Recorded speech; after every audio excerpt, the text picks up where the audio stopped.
बानी पीटीआई के दौर में वज़ीर-ए-आज़म हाउस के राज बेनकाब। बरतानवी जरीदे द इकोनॉमिस्ट की रिपोर्ट में तहलका खेज इंकशाफ लिखा। बानी ने इक़्तिदार और ताकत के लिए बुशरा बीबी से शादी की। मैरिज के महज नारे थे। रियासती अमूर में बुशरा बीबी हरफ आखिर समझी जाती थीं। बानी तोहम परस्ती का शिकार थे। बुशरा बीबी ने बानी की ज़ाती ज़िंदगी और सियासत पर अमलियात का रंग चढ़ाया। रूहानी इल्म से बताया दोनों की शादी हो जाए तो बानी वज़ीर-ए-आज़म बन जाएंगे। बानी ने इक़्तिदार के लिए दीनदारी का लिबादा ओढ़े रखा। दुनियावी कामयाबी के लिए बुशरा बीबी की हर बात पर अमल किया।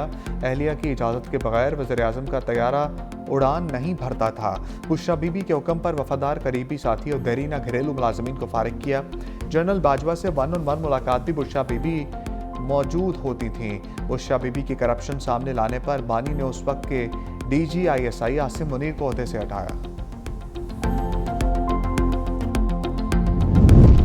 बानी पीटीआई के दौरे इक़्तिदार में वज़ीर-ए-आज़म हाउस में जादू टूने का इंकशाफ। इकोनॉमिस्ट के मुताबिक बानी के ड्राइवर और घर के साबिक मुलाजमीन ने कहा रोज़ाना बीफ स्याह जानवरों के सर और कलेजी की मांग होती थी।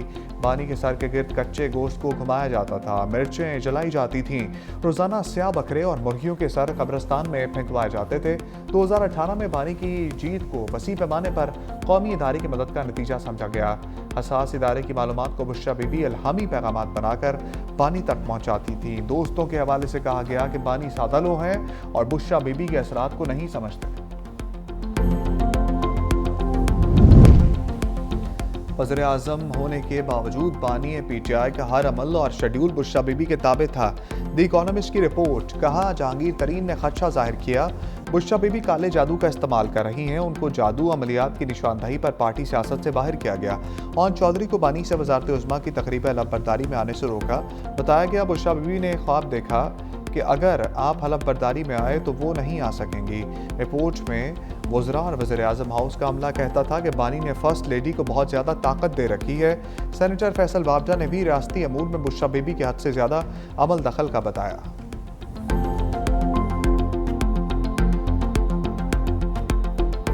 एक रूहानियत का लिबादा ओढ़े उनकी अहलिया असरअंदाज होती थी सरकारी फैसलों के ऊपर। कौन से मुल्क के साथ अच्छे ताल्लुकात होंगे, किस मुल्क के साथ थोड़ा सा रिजर्व ताल्लुकात रखने हैं। आज दुनिया के जरीदे ये कह रहे हैं कि फैसलों के पीछे एक पूरा सिस्टम था झूठ का, बहतान का, और वो तमाम फैसले वो खातून खाना करवाती थी।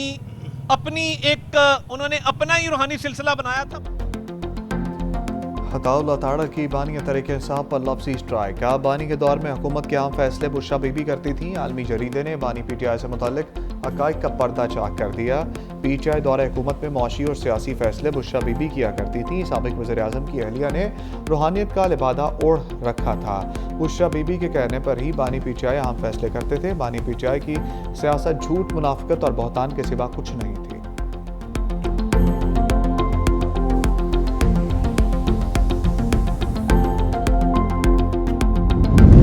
पसंद नापसंद जादू टूने में आने वाले शख्स को बानी के करीब लाया गया। सीनियर वज़ीर सिंध शर्जील इनाम मेमन कहते हैं बानी की अहलिया बुशरा बीबी पूरी हुकूमत चलाती थी। जनाजों, मैयत पर ना जाना सब बुशरा बीबी तय करती थी। लोगों को वज़ीर-ए-आज़म हाउस बुलाकर ताज़ियत की जाती थी। बानी पीटीआई के दौर में बहुत बुरा गवर्नेंस का मॉडल था। रियासत मदीना का उनके किरदार से कोई ताल्लुक नहीं था। वज़ीर बल्दियात नासिर हुसैन शाह कहते हैं बुशरा बीबी का एहतराम है ये, लेकिन मंजर आम पर आने वाली बातें हकीकत हैं। इकोनॉमिस्ट और दीगर जरीदों को पीटीआई दौर में हाईलाइट किया जाता था। ये मकाफात अमल है, गोगी का भी किरदार था।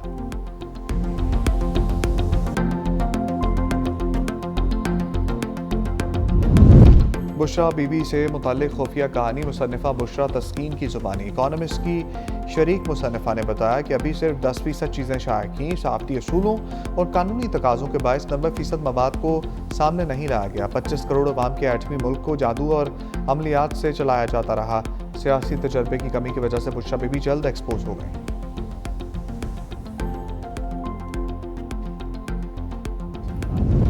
बैरिस्टर गौहर ने इकोनॉमिस्ट के आर्टिकल को स्पॉन्सर्ड करार दे दिया। कहा यह आर्टिकल शरअंगेज और झूठ पर मबनी है। इसके खिलाफ कानूनी चाराजोई का हक रखते हैं। मकसद बुशरा बीबी और बानी के किरदार कशी करना है। इससे कबल भी इद्दत जैसे घटिया इल्ज़ामात लगाए गए। ऐसे हटकंडों से बुशरा बीबी को नहीं तोड़ा जा सकेगा। BBC ने अमरीकी सदर की तकरीर को गलत अपडेट एडिट करने पर माफ़ी मांगी। वक्त साबित करेगा ये बातें भी गलत बयानी पर मबनी है।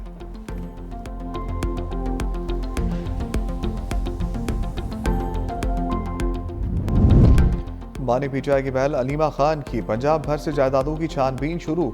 पंजाब भर से अलीमा खान के नाम मनकूला गैर मनकूला ज़रई रकमों की तफसीलात तलब। बोर्ड ऑफ रेवेन्यू पंजाब के डिप्टी कमिश्नर्स को मरासले जारी। अलीमा खान की पंजाब भर से जायदादों की छानबीन की हदायत। अलीमा खान की जायदादों का तमाम रिकॉर्ड ATC रावलपिंडी को अरसाल किया जाएगा।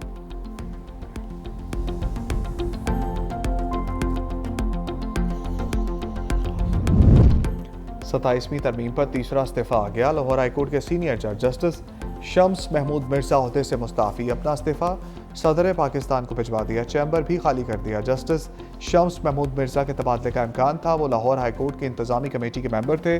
जस्टिस शम्स महमूद ने 2028 में रिटायर होना था।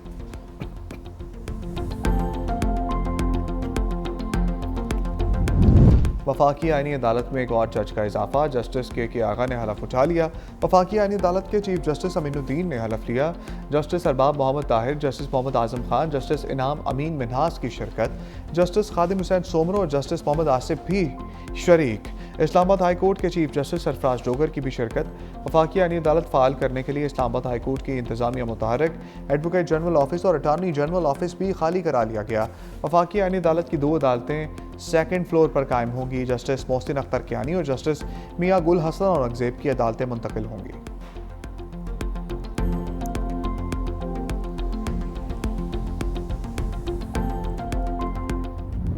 गवर्नमेंट वालों से हमने खुद भी बात की। हमने उनको बार बार एक चीज कही कि दहशतगर्दी नहीं कर, हमारे मुल्क में ये अमन तबाह न करें। फील्ड मार्शल ने भी बड़ा क्लियरली उनके साथ एक दफा नहीं कई दफा मैसेज भिजवाया उनको कि भाई दहशतगर्दी के ऊपर कोई कॉम्प्रोमाइज नहीं हो। जनरल साहब खुद यहाँ बड़ा इंटरेस्ट लेते हैं आपकी चीज़ों के लिए। हमारे लिए जो मुमकिन है हम करेंगे इंशाल्लाह ताला। मैंने अभी जनरल साहब से कहा है कि इसको उससे ज़्यादा अच्छा बनाना है ताकि जब बच्चे वापस आएँ तो देखें कि पहले से बेहतर बना हो।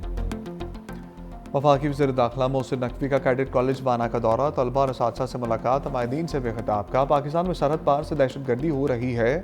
इस्लामाबाद कचहरी हमले में भी अफगान दहशतगर्द मुलव्वस थे। दुश्मन सानहा APS दोहराना चाहता था। ये दहशतगर्द नहीं, दरिंदे हैं जिनका इंसानियत से कोई ताल्लुक नहीं। किसी को अमन तबाह करने की इजाज़त नहीं देंगे। फील्ड मार्शल कह चुके दहशतगर्दों से कोई बात नहीं होगी। हुकूमत से नाराज़ होने का ये मतलब नहीं कि आप असलहा उठा लें। फील्ड मार्शल बाना कैडेट कॉलेज को पहले से बेहतर बनवाएंगे।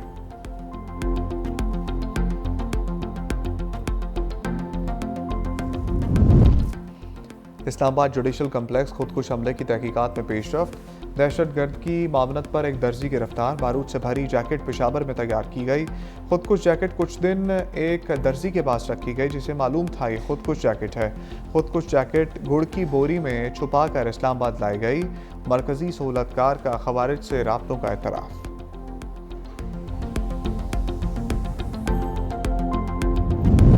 गजा की मुश्किलात में कमी न आ सकी। सेहूनी फौज ने 1 माह में 282 बार जंगबंदी माहदे की खिलाफ वर्जियाँ की। इसराइली फौज ने 88 बार निहत्ते शहरियों पर फायरिंग की। 12 मरतबा रिहायशी इलाकों में ज़मीनी दरअंदाजी की गई और 124 फ़ज़ाई और ज़मीनी हमले किए गए, जबकि 52 बार घरों और अमलाक को मुनहदम किया गया। सख्त मौसमी हालात ने फ़लस्तीनियों का इम्तिहान मज़ीद कड़ा कर दिया। गजा पट्टी में मौसम सरमा की पहली बारिश, पनागज़ीनों के खैमे पानी में डूब गए। उधर इसराइल की जानिब से 153 फ़लस्तीनियों को ज़बरदस्ती जनूबी अफ्रीका भेजने का इंकशाफ। गाज़ा में आलमी अमन फोर्स की तैनाती का मरहला। पाकिस्तान समेत आम मुस्लिम ममालिक ने अमरीकी करारदाद की हमायत कर दी। कतर, सऊदी अरब, मुत्तहिदा अरब अमीरात, तुर्की और दीगर ममालिक के मुश्तरका बयान में कहा गया आलमी अमन फोर्स की तैनाती का अमल फ़लस्तीनी अवाम के हक़ खुद इरादियत और मुस्तकिल रियासत के क़याम की बुनियाद फराहम करेगा।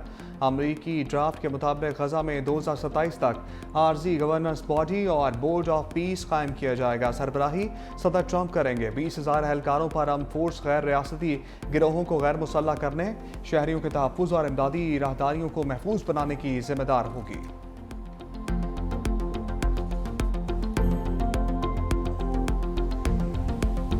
शाहीनों का लंका के खिलाफ क्लीन स्वीप मिशन। पाकिस्तान और श्रीलंका के दरमियान तीसरा वनडे आज खेला जाएगा। 3 मैचेस की सीरीज में पाकिस्तान को 2-0 की फैसला कुन बरतरी हासिल है।